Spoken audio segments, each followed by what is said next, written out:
भगवान के श्री युगल चरण कमलों का चिरकाल तक ध्यान करना चाहिए, खूब घंटों ध्यान करना चाहिए।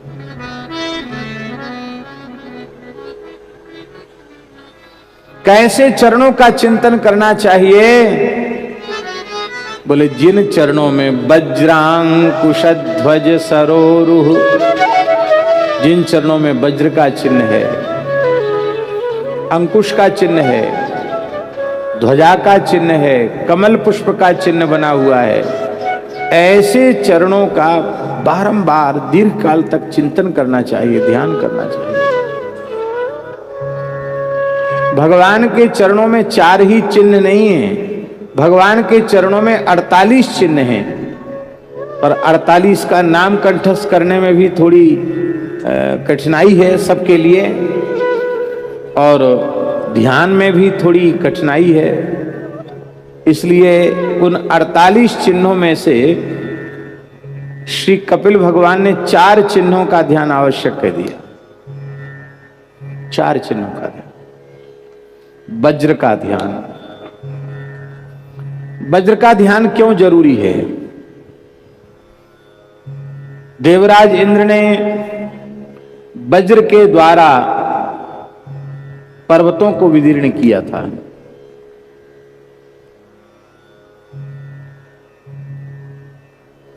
इसी प्रकार से साधक के भीतर भी बड़े बड़े पहाड़ हैं। कौन से पहाड़ हैं? पाप के पहाड़। उन पाप रूपी पर्वतों को विदीर्ण करने के लिए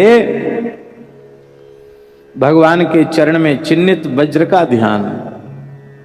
नहीं ध्यान करेंगे ना, वहां बैठ जाओ कुर्सी पे, नहीं ध्यान करेंगे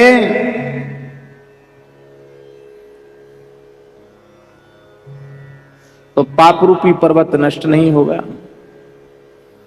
और पाप नष्ट नहीं होंगे तो कोई साधन आप ठीक से कर ही नहीं पाओगे। तुलसी पूरो पापते हरि चर्चा न सुहाय।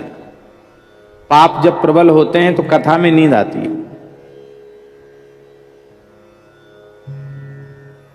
बहुत से लोग तो अब तो लोग बहुत दूर दूर बैठे हैं, कहीं भीड़ भाड़ होती तो आगे वाले की पीठ पे मुंडी पटकने लग जाते।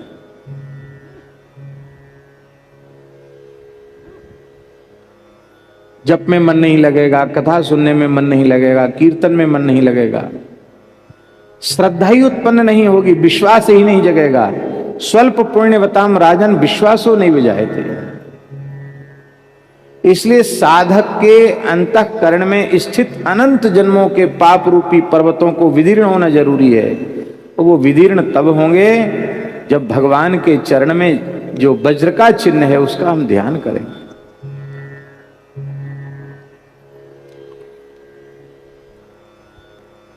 सारे साधनों की सफलता इसमें है कि पहले हमारे मन का निग्रह हो, मन पर काबू हो, मनोनिग्रह। और ये मन जो है ना, इसका निग्रह सरल नहीं है, बहुत कठिन है। इतना कठिन है मन का निग्रह। परम जितेंद्रिय नर ऋषि के स्वरूप श्री अर्जुन भगवान से कह रहे हैं, चंचलम ही मनः कृष्ण प्रमाथि बलभद्रढ़ तस्याहम निग्रहम मन्ये वायोरिव सुदुष्करम। हे भगवान, यह मन निश्चय ही बहुत चंचल है, मथ देता है अंतःकरण को, मन क्षुब्ध कर देता है, बड़ा बलवान है, बहुत ताकत है इसमें, और इतना मजबूत है कि किसी उपाय से ये बस में नहीं होता। हमको तो ऐसा लगता है कि जैसे वायु को मुट्ठी में बंद करना कठिन है, ऐसी मन का निग्रह बहुत कठिन है। अर्जुन ने इस प्रश्न को बहुत महत्व दिया। भगवान को कम से कम 1 अध्याय पूरा बोलना चाहिए था इसके ऊपर, पर भगवान ने 1 अध्याय की क्या चले, भगवान ने 1 श्लोक भी नहीं बोला, आधा श्लोक। अभ्यासेन तो कौन्तेय वैराग्येण च गृह्यते। दो चीजें बताई भगवान, अभ्यास और वैराग्य। इसी को पातंजल योग सूत्र में कहा गया, अभ्यास वैराग्याभ्याम तन्निरोधा। अभ्यास और वैराग्य से मन का निरोध हो जाता है। अभ्यास क्या है? व्याकरण शास्त्र में अभ्यास संज्ञा किसकी होती है? एक ही शब्द को जो बार बार उच्चारण किया जाता है उसको अभ्यास कहते हैं। पूर्वोभ्यासः। इसका अर्थ है निरंतर श्री नाम जप को श्री ठाकुर जी ने अभ्यास माना है। और वैराग्य, ये दो चीजें हैं, अभ्यास और वैराग्य। इससे मन का निग्रह हो जाता है।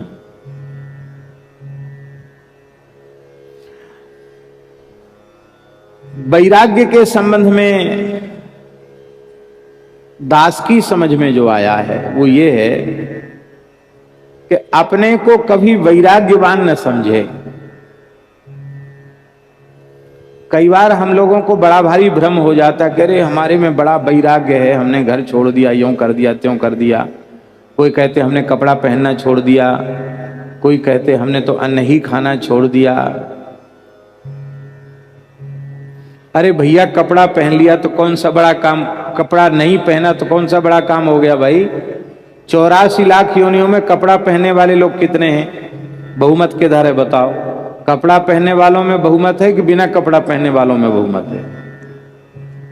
सुअर, कुत्ता, गधा, घोड़ा, कीट, पतंग, पशु, पक्षी, कोई कपड़ा पहनता है? तो तुमने नहीं पहना तो क्या वो हो गया कपड़ा न पहनने से? अरे भाई वो तो पानी में ही खड़े रहते हैं। मछली, कछुआ तो दिनों रात पानी में ही रहते हैं, बाहर निकलते नहीं। वो तो कभी ना कभी निकलता तो होगा ना बाहर, क्या हो गया? और ये महाराज गुफा में रहते हैं, बड़े बड़े शेर भी गुफाओं में रहते, जंगलों में। और चूहा तो हमेशा गुफा में ही रहता है, बिल उसकी गुफा ही तो है, क्या हो? अरे हमने अन्न छोड़ दिया, फलाहार करते हैं। तमाम पक्षी ऐसे हैं जो फलाहारी करते हैं, तोता फलाहारी है, क्या हो गया फलाहार करने से? हम सारे शरीर में धूल मिट्टी लगा लेते हैं या राख लगा लेते हैं। गधा खूब नहावे गंगा जमुना में, बाद में बाहर निकल के हेंचू हेंचू करके लोट करके सब घूर में लौटता है गधा। हाँ, धूल मिट्टी सब शरीर में लगा लेता है, क्या हो गया भाई लगा लेने से?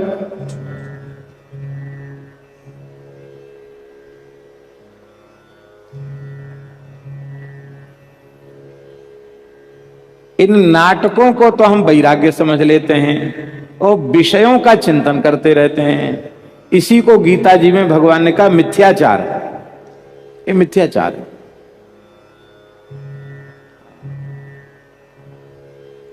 अपने वैराग्य से कभी संतुष्ट नहीं रहना, सदा अपने में वैराग्य की कमी का अनुभव करते रहना, इससे वैराग्य बढ़ता है। ऐसा अनुभव भगवत कृपा से होता है। हमेशा अपने वैराग्य से कभी संतुष्ट मत रहो, असंतुष्ट रहो, बढ़ेगा। वैराग्यवान महापुरुषों के चरित्र पढ़ो, वैराग्यवान संतों का संग करो तो वैराग्य पुष्ट होगा। ये अभ्यास और वैराग्य। हमारे ब्रज की महान निधि परम पूज्य प्रातः स्मरणीय श्री पंडित जी महाराज, गिरिराज जी वारे पंडित जी बाबा, इस कराल कलिकाल में अभ्यास और वैराग्य इसका स्वरूप क्या है, इसको परिभाषित करने की जरूरत नहीं है। पंडित जी का दर्शन कर लो, पंडित जी का मंगलमय जीवन चरित्र पढ़ लो, पता चल जाएगा अभ्यास और वैराग्य क्या है। तो मूल बात इतनी सी है कि मन का निग्रह बहुत कठिन है।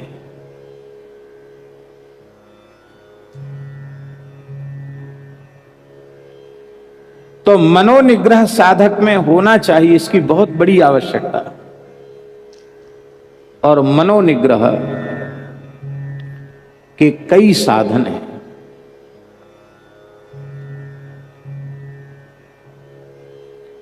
सबसे श्रेष्ठ साधन मनोनिग्रह का।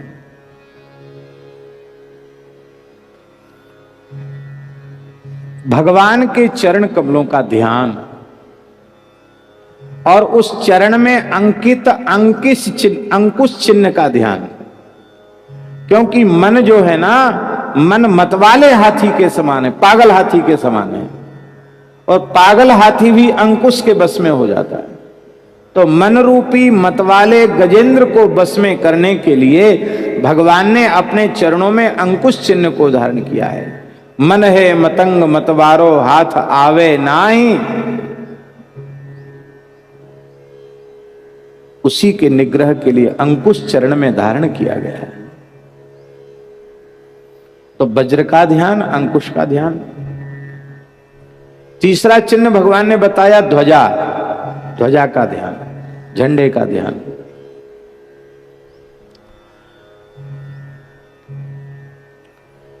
जब तक ध्वज दिखाई पड़ता रहता है फहराता लहराता हुआ, तब तक सिपाही सैनिक लड़ते हैं, और जब अपना ध्वजा नीचे गिर जाता है तो वो एकदम हतोत्साहित, तो हमारी हार हो गई, पराजित हो गई, पराजय हो गई। तब तक लड़ते हैं जब तक झंडा ऊंचा दिखाई पड़ता है। लोग गाते ना, झंडा ऊंचा रहे हमारा विजयी विश्व, क्या क्या, हाँ, विजयी विश्व तिरंगा प्यारा, झंडा ऊंचा रहे हमारा, झंडा ऊंचा रहे हमारा। कई बार हरि गुरु संतों की कृपा से साधन करने के बाद भी विकारों का भय, अविद्या माया का भय, कलयुग का भय, नरक का भय साधक को बहुत सताता है। अभयत्व की प्राप्ति नहीं होती है। अभय कैसे मिले? तो भगवान की ध्वजा का ध्यान में दर्शन करने से, चरण में चिन्हित जो ध्वजा का चिन्ह है उसका ध्यान करने से अभयत्व प्राप्त होता है, निर्भयता प्राप्त होती है। अब कौन सा चिन्ह रह गया? कमल। चरण कमल, कमलवत तो चरण है ही, उस कमलवत चरण में भी कमल का चिन्ह बना हुआ है। उस कमल पुष्प के चिन्ह का ध्यान। ये कमल पुष्प का चिन्ह का ध्यान क्यों है? कहते प्रेम रूपी निधि, भक्ति रूपी संपत्ति, वो भगवान के चरण कमल में अंकित जो कमल का चिन्ह है उसी के कोष में बंद है भक्ति। तो जब चरण कमल में स्थित कमल का ध्यान किया जाएगा तो भक्ति महारानी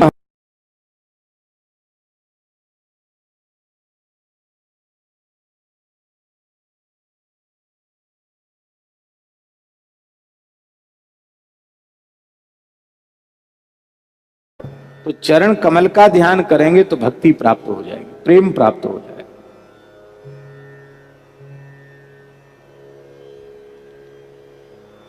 तो भगवान कपिल कह रहे हैं संचिन्तयेत् भगवतश्चरणारविन्दम् वज्रांकुशध्वज सरोरुह लांछनाढ्यम् उत्तुंग रक्त बिलसन्नख चक्रवाल ज्योत्स्नाभिराहत महद्रदयान्धकारम्। कैसे सुंदर भगवान के चरण हैं।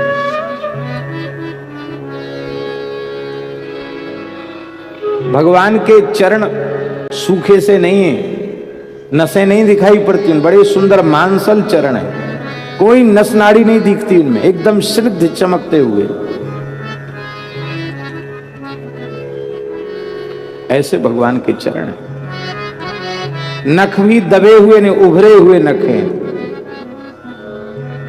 उन नख में ऐसी कांति है कि ज्योत्स्नाभिराहत महद्रदयान्धकारम, अपने नखमणि चंद्रिका की छटा से अंधकार को समाप्त कर रहे हैं, दूर कर रहे हैं। ऐसे चरण कमलों का ध्यान करना चाहिए। तो ऐसा चिंतन, ऐसे चित्त के त्याग की बात थोड़ी है। गोपियों के जैसे मन का मन हो जाए तो उसके त्याग की बात नहीं कह रहे हैं। भीष्म जी के जैसी बुद्धि हो जाए तो उसके त्याग की बात नहीं कही जा रही है। और कपिल भगवान के जैसा चिंतन हो जाए तो चित्त के त्याग की बात नहीं कही जा रही है। और ऐसा अहंकार हो जाए जो भक्त में होता है। कौन सा अहंकार? यह अभिमान जाई जनी भोरे, मैं सेवक रघुपति पति मोरे। यह अभिमान जाई जनी भोरे, सेवक रघुपति पति मोरे।